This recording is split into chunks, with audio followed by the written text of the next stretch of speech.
Hello, bridge builders! I'm here with some exciting news. The first volume of interviews is now available on Amazon.com. The link can be found at eatlunchandboardgame.com. I promise that all proceeds from sales of this book will go right back into this podcast and channel. Whether that is new and better audio equipment for the podcast or video equipment for the YouTube channel, or even more games to review, the money will not be wasted. Click over to Amazon and get your copy of Eat Lunch and Board Game, the first course today. And thank you for supporting the show.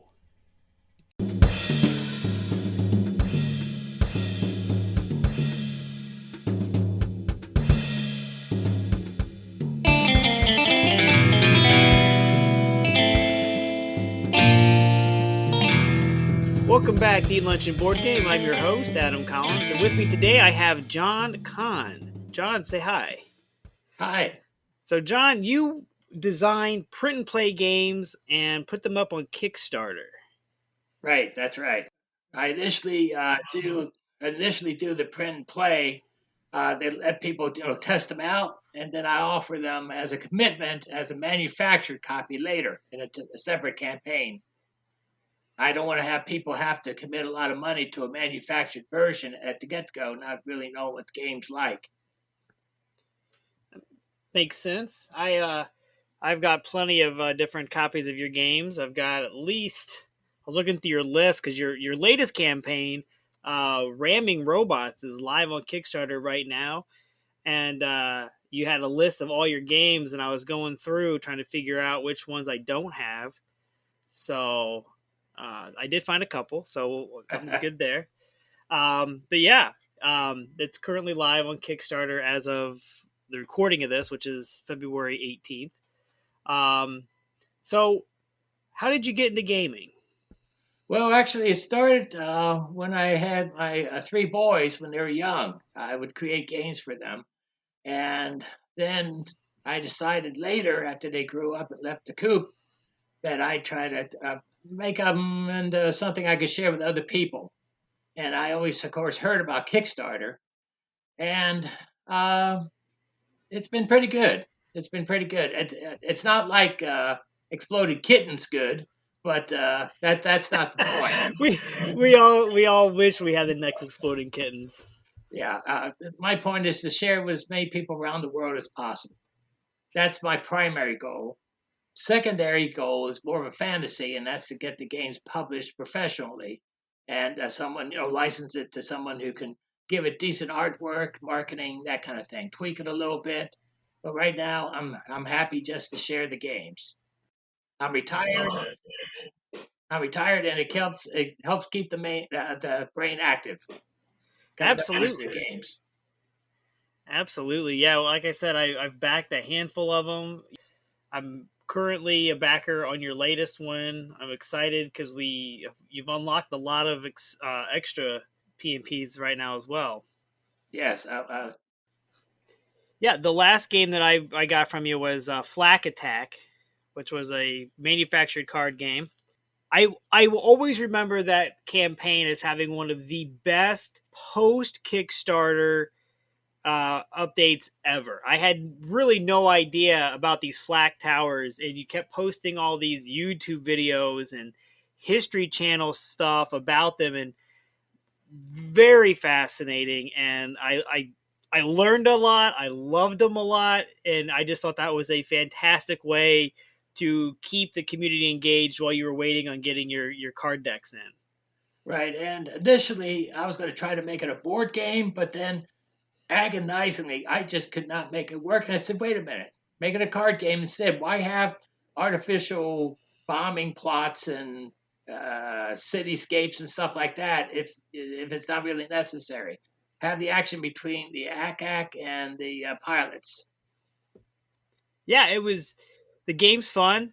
My son and I play it. It's a good time.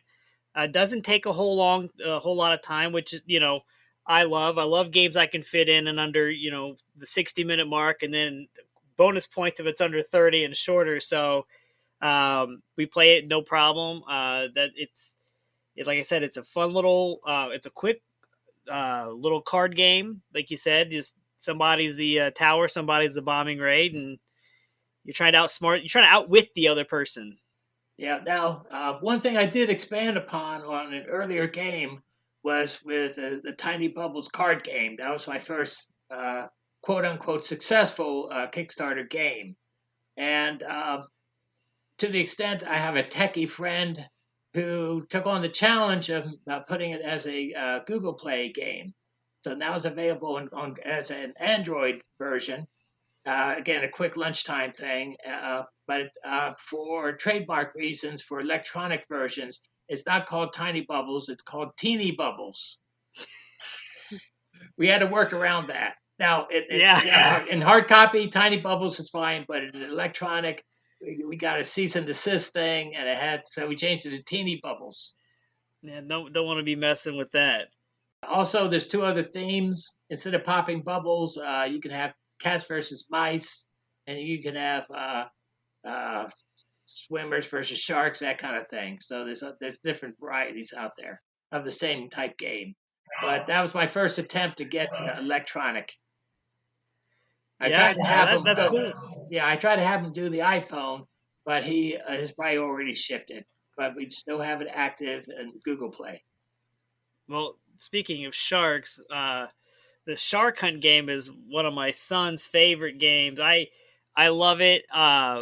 Just print off that little, the score or the game board with the little Yeah. hexagons, and he takes a dime and a penny and a D6, and off to a table he goes, and he'll spend 20-30 minutes constantly trying to track down the shark, or Yes. not get eaten by the shark. That's a blast, and I thoroughly enjoy it, and he loves it and plays it to death. But that does remind so usually I ask if people are a Kickstarter backer, creator, or both, but you are both. You are a creator and a heck of a backer, from what I can tell. My backing is for the underdogs. It's easy. No, I'll back people and get product and stuff, but I'm mainly for the underdog. I want to give them encouragement. No, that's great. Because it looked like you'd backed over 400. Yeah, I've been on the dry side of it. To 2016 for the most part. 2017, everything failed. Everything failed. Yeah, I was doing the journey in the desert kind of thing, trying to find myself. And then the tiny bubbles came, and then I started grinding and coming out with more. Some of the ones that failed in 2017, I brought back again. I said, I'm going to make this one work. So I reworked them, and they succeeded. Nice. Now, my overall favorite war game, which is hard to get people to play, including for myself, because I did have a small group initially, was Determined Borders. Yep. That's a pre-World War II or between the World Wars thing in Central Europe, imaginary boundaries. Two countries broke up and they're fighting over some territory. And the international body says, okay, you have 30 days, in other words, 30 turns to determine the new borders, peacefully or not. And of course, it's not going to be peaceful. It's a tanks and troops kind of battle thing. And you can have up to 6 players. You could have 3 on each side, where you have 2 field commanders on the other sides of the board, plus a supreme commander. And reinforcements are earned, not just given. You have to capture certain key sites to get that. But that can take like 3 to 6 hours to play. I haven't had a chance to. I printed it all off and mounted it on some foam core so that the hexagons don't shift around too much. But I have not had time to sit down and play it. Now that I know it's 3 to 6 hours, it's probably better that I haven't had time to try to do that yet. I even threw in some ebooks on strategies and tactics. Yep, I've got all those downloaded too. Yeah, it's a personal favorite, but it's an acquired taste. I admit. No, but yeah. No, it's fine. Everybody's got their own taste. So, if I came to your house, what game is currently sitting out on your table to play? Well, I had to give you a trick answer. None. The reason being, we're under renovation in the house. The whole first floor is being torn up. We're getting the foyer and half bath done. We're getting the fireplace resurfaced. The whole place is a mess. But normally, some games would be Gold Mine, Shark Hunt, of course. Um, let's see, Lightning Strike, mainly the board game version as opposed to the card placement. I revitalized Lightning Strike because the card placement takes a while to lay out all the cards and stuff. While with the board game, the board's already set up for you, so it makes it a little bit easier. It's all about the setup and teardown time. Yeah. Also, there would be the over the top that would be out there, and of course the ramming robots.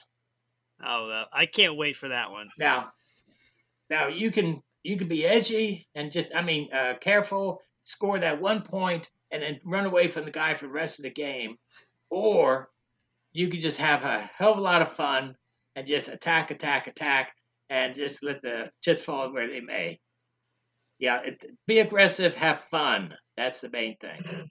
That's the way I plan on playing it, especially with the STL files. I like how you've gone to the STL files now, so get the little 3D prints of the little robots to play with. That'll be fun. And again, as it shows on the campaign, I ordered brass and sterling silver set just for myself. Just yeah, I want to go for. Hey, robots are metal. These are metal. I just want to go first class. It's pricey. Go big or go home. Yeah, pricey as hell, but I would have the good ones. That's awesome. That's great. So one of my usual questions is if do you board game at lunch? But you said you're retired, so you can board game whenever you want. That must be nice. Right, and I empathize with the solo players because I try to steer my games that you can do solo as well as with other players, because I can empathize. It's hard to get people to play. Yeah, especially in today's economic climate. Yeah. What's one of your favorite half-hour board games that you play? Let's see, taking half an hour. Well, again, I like the over the top because it emphasizes the futility of war back in the era of World War One. And can you make it? Can you make it? Can you make it? And then all of a sudden you can't. And then you got to try to drag back your people. I like that one. Again, also I like the gold mine. You just set it up and you take your chances. And even if you do find the gold, there's the traps you might have, like cave in or water leak or anything like that. And so you may have found the gold, but you may still get trapped in there. So you can get your mind games that you can get your mind lost into. So how do you come up with your ideas? Because you have a lot of ideas. You have a lot of different style of games. I'm just curious, like, how does an idea strike you? Well, as I tell my wife, I get my best ideas while taking a shower in the morning because my eyes are closed. I got a blank slate in front of me, and then just things just pop up. And sometimes I'll just take a walk, and something will pop in my mind. Sometimes I'll start in one direction, said, not quite, and then I'll move it to another. Like the ramming robots, that started out as a game called Connect, where it was just going to be two circles just playing nice with each other, and every time you make contact, you get a point. That just seemed kind of, but then I like the BattleBots shows. I said, hey, I could do this. I could do this. So I changed it to the ramming robots. Get a little breath in it. I understand the walking thing for sure. My son and I we were actually out walking our dog. It's been about a month now in the cold, and when we were out walking, we just had this whole idea to spring into, like, he had an idea, and then like we could make a game out of that. Uh-huh. And then now we take the dog for walks and we discuss how to make changes. Then we come home and we type it all up into our document, and we've got a little prototype we're working on the other side of my desk here. And it's going for a walk, getting a nice clear mind, and like you said, that blank slate in front of you can be dangerous to a board game designer. Yeah. Also, a couple other examples from the past was the Determined Borders was inspired from the Balkan Wars back in the day in the 90s.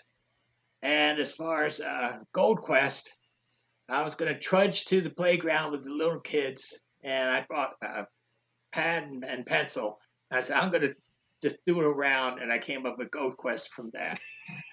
Now, the original handmade fashion version back in the 90s had 3 teams, but to make it workable in a 10 by 10 game board, I made it 2 teams. It's all about adapting. Yeah. Now, the latest game that won't come out till April because I got to honor my commitment with Lightning Strike 2 board game, the manufactured, and then Ramming Robots manufactured. They're going to only run 2 weeks each because I figured, why do a whole month? People know what it's like. They either like it or they don't. Why stretch it out for 30 days? So March is going to be tied up with them. April, it's going to be called, well, you've heard of Blind Man's Bluff, but this is Blind Monsters Bluff. I have And what's the idea behind that one? 85-90% done.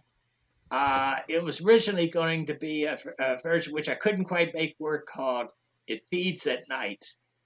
That was the original. But I couldn't make that work, but I can make this work. But no more details. Okay. It'll come out when it comes out. April.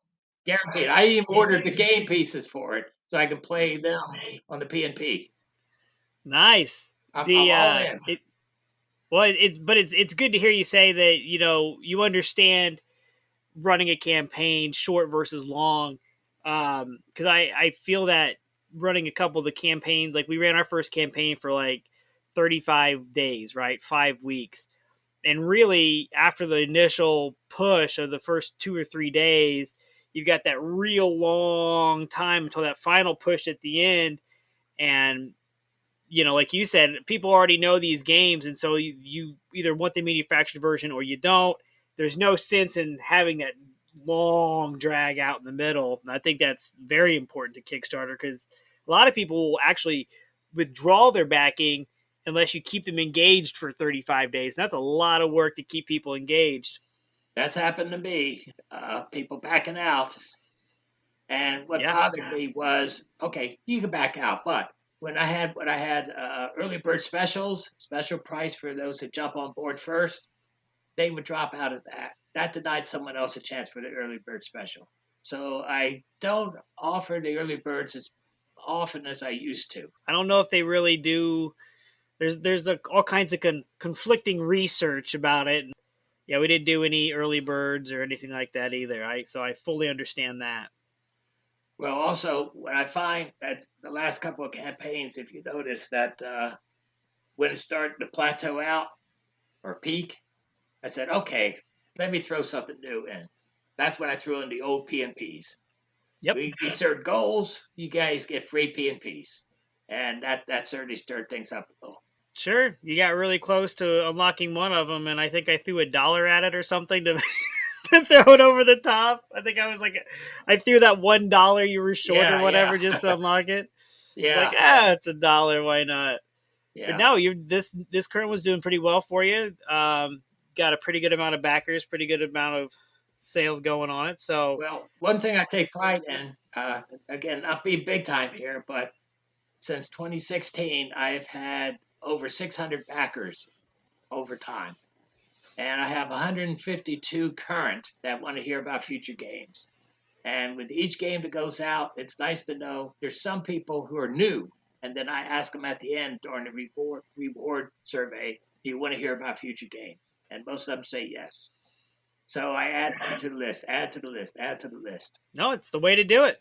That way you can have all that pre-built anticipation. So when you hit the launch button, you got those support people already there. Now, the one game I did that was just for the hell of it was the dogs and pigs. I think I missed that one. Oh, well, that one, I stumbled across an article where they dug up in Iraq, this village, a game intact, except for the game board. It was a wooden surface, so it got messed up and irretrievable. They had all the game pieces for a 5,000-year-old game that nobody knows how to play. So I paid good money to have Shapeways.com make the pieces for me. I reproduced them, and they gave me the pieces. So I said, you could I'll give you the STL file. You can make the game yourself. I even offer some game board scenarios you could play with. But again, there's nobody knows how to play the game. But here's all these pieces. It's kind of it kind of boggles the mind about how do you play this thing? 5,000 years old, lost the history. Dogs and pigs. The curators at the museum that have it on display, that's the nickname they gave it because of the shape of some of the figures. So Hey, makes sense. It's affectionately known as dogs and pigs. That's hilarious. Yeah, I must have missed that one when you when you had that one out there. So yeah, that one was back in October 2020, and it got backed by 26 people for the STL and P&P for the game board. But yeah, so I did it just for the hell of it. Makes sense.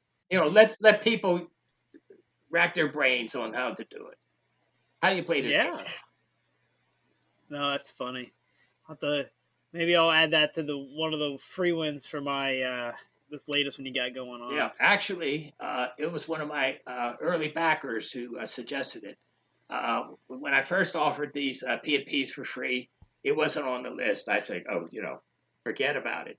But then someone from the Netherlands who backed me on my very first Tiny Bubbles card game, she said, I want these 3, but can you give me this one too? So I said, sure. So it's been on the list ever since. So yeah, you do pretty well internationally then too, don't you? Yeah, Canada, UK, Australia. Australia's good for a number of them. Now, because of concern about shipping things to certain countries with the liability of that, I deliberately keep them off the list. But for the P&Ps, it's wide open because there's no risk there. Yeah, that's great. That's the advantage of P&Ps. You can an email's an email. Yeah, right. Fire them out there. So if anybody wants to get a hold of you, how can they reach out to you? Okay, it would be JOHNHKOHN 2016 at gmail.com. They can find you also on Kickstarter? Yes. Now, if they want to send me an email to say to be on the list to hear about future games, then I'll add them to my list. I do respect people's privacy, and if they say take me off your list, I do, because I hate to get spam and that kind of thing. But yeah, if they want to send me an email saying add me to your list, I certainly will. Excellent. Especially when the Blind Monsters Bluff comes out in April. Yeah, I wrote it down over here on my little notepad to remind myself to keep my eye out for it. I'm on your mailing list, and I follow you on Kickstarter, so I should be sure to hear about it when it hits. Yeah, and it'll start as a P&P, of course, and then if there's enough support, I'll make it manufactured. Oh, I think that's a really good idea that some of our smaller games, I think we may want to try that route because it's clearly working out for you. So I think that's definitely a good avenue. And I want to thank all my backers, including you, for one thing. You forgive me for the bad art. I know the art sucks, but I'm for gameplay. I am for gameplay. And I could hire somebody to do the art, but then that's a drag on time and resources and money, and I just don't want to deal with it. No, I get it. And I've been on some of those sites trying to get 3D boats and 3D shark fins for my son to play on the shark hunt. So the little shark fin can move around. He's got a little boat to chase it down. Yeah.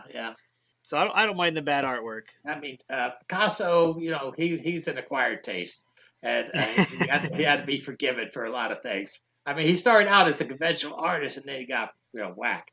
But at any rate, my stuff, if in a room full of people, who hates John Kohn's artwork? I'd be the first one to raise the hand. But it is what it is, and I thank my backers for not being snooty about it. I know people like eye candy and all that, but I go for the gameplay. No, I do. I enjoy your games. I'm going to keep backing them. Like I said, I do enjoy them, and keep up the good work. Keep up the fun. Like I said, with that Flak Attack and all the YouTube videos, that was a fantastic way to educate and keep us all engaged during the manufacturing process, which I can attest can take a while and can be complicated. Now, if I can give you the top 5 games that had the most backers, just for the record. Sure. Okay. Shark Hunt, 249 backers. Number 1. Number 2, The Battle of Hampton Roads, 159 backers. Number 3, Fantasy Fencing board game, 154. Number 5, Connect the Lines card placement game, 149. Now here's the irony of it. Fantasy Fencing was number 3, but if I had to list all the back games that I was disappointed in, it was Fantasy Fencing. I'm going to own up to that because it didn't deliver like I thought it would. It's playable, but it didn't have the fun, and you were not pulled in as much as I hoped it would be. That's the one I do regret. I'm not perfect. As you say, I put out a variety out there. I thought it would be real fun, but it isn't as fun as I thought it would be. And for those who backed it, thank you. And I hope to keep putting out better games in the future. Well, I will keep my eye out and keep backing them. And I know I'm on a couple print and play Facebook pages as well. So I like to post your games over to that, try to help drum up some more for you that way. And I'll keep doing that. You keep putting them out there. I'll keep backing them and promoting them. Thank you. Well, thank you, John, for being on my show today. I really appreciate it. It's been a lot of fun. And if anybody wants to reach out to me, that's facebook.com/eatlunchandboardgame or email at eatlunchandboardgame@gmail.com. And until next time, keep building those bridges.